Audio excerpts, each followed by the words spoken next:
Arab army is attacked from this side and is trying to get to Jerusalem. And so the Romans know that the Arabs, you're outnumbered, you're out-technology, you're out-moneyed, and you're facing two empires. Do you attack both at the same time?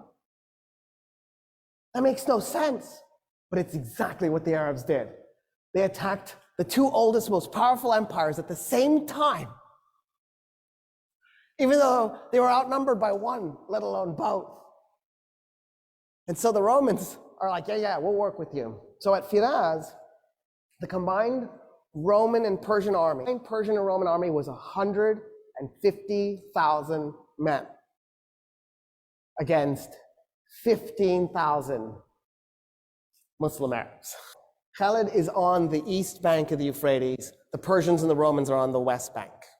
There's a ford and a bridge, which is convenient if you're moving an army. It's nice. And so Khalid needs the Persians and the Romans to cross the river to fight. So he very politely backs his army up from the bridge and the ford and split it into three 5,000 man units. He liked that. And he put one upriver, one downriver, and then pulled the other one away from the river. And he just waited. So the Persians and Romans start to cross the bridge and they're also crossing the ford at the same time. And he waits and he waits and he waits. When 50,000 Persians and Romans had crossed the Euphrates, he blew a horn. The men that were up and down river attacked them by going along the riverbank and tried to then merge at the bridge and the ford so that they would cut the guys who had crossed off from the guys on the other side. Then what Khalid did was he took the 5,000 men who against 50,000 and he has them charge into him. And he had his men as thin as possible. And then he backs his men up and then he charges again. And then he backs his men up and he charges again. And every time his horses go in to those men, it compressed them a little bit. It compressed them a little bit more. So after a while, the Persians and the Romans are so compressed, they can't move their arms, they can't swing their weapons. He's just compacted them together. And they realize what he's done to them. And they panic and they turn around to run back to the river to cross it. 50,000 men turning all at once to stampede. You could hear the bones breaking. And then the Muslim Arabs just went in and started killing them as they're running. By the time the battle was done, 200 Muslim Arabs were dead. 50,000 Persians and Romans were dead.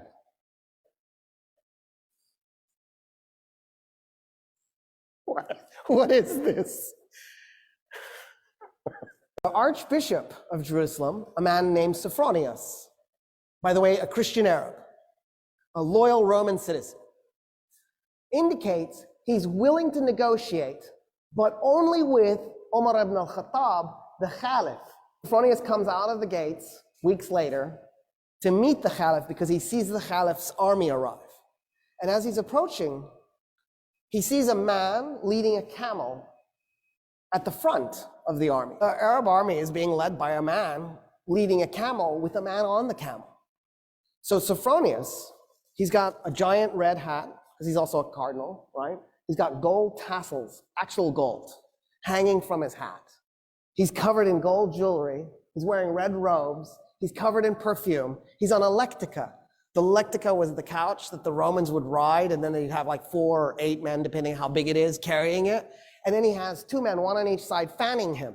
Of course, right? That's what Jesus would want from his bishops. And he comes up to the guy on the camel, and he says, where's the Caliph? And he goes, no, I'm the Caliph. And Sophronius goes, you've just conquered Iraq and Syria and all of Palestine minus Jerusalem. How is it you're so poor? And the Caliph goes, well, why would I collect wealth? We're not doing this war because I'm trying to plunder anything. I'm a humble man with humble needs. I just need good meal. And then Sophronius goes, why aren't you riding the camel? And Omar goes, that's my servant on the camel, and we take turns so that neither one of us gets exhausted. At this point, Sophronius is like, oh, what? Who just conquered us? And so Sophronius gets off the lectica because he's shamed off of the thing. And he says, okay, I want to talk to you about our surrendering the city to you. Umar ibn al-Khattab says, why don't we do this? All Roman politicians leave Jerusalem, and you can take anything you can carry. So you can take gold, as long as you can carry it. And Sophronius goes, okay, I mean, that's reasonable. That's actually more than reasonable. I just assumed you'd enslave them and take their gold. I don't see how anybody would be mad about that. And then what else? And the Caliph goes, oh no, I was thinking that's it. We don't do anything else. And Sophronius goes, wait a minute, I am really confused. So when us Romans capture a city, we enslave a segment, we plunder the city, probably a little bit too much raping too. We might even burn some of it just for grins and giggles. And then we declare it to be ours. What about that?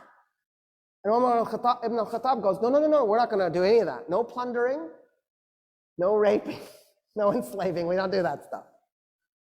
And then Sophronius goes, oh, but you're going to like seize property in the city. And the Caliph goes, no, we're not going to take anybody's property. We're going to leave the city exactly like it is. The only thing I want to do is eject the Roman politicians with whatever they can carry. And Sophronius goes, there's nothing to negotiate. Yeah, we surrender the city this instant. I don't understand, actually. He says, you've given us such amazing surrender terms, and because I feel such kinship with your religion, will you do me an honor? Will you come to my church and pray in your Muslim way next to me as I pray in my Christian way? And Umar ibn al-Khattab goes, never. And Sophronius goes, why? He goes, I'm the Caliph. The first place I pray in Jerusalem is going to become a mosque. The Muslims will take it and they will create a place of worship for Muslims, and you will lose it. And I don't want you to lose your church. And Sophronius goes, okay. What if we find an empty piece of Jerusalem and we just pray there? And Umar ibn al-Khattab goes, yes, I accept. An empty piece, something that nobody owns. So they go and they find an empty lot and they pray. The Archbishop in his Christian way, the Caliph in his Muslim way, side by side. It is a mosque today, that spot.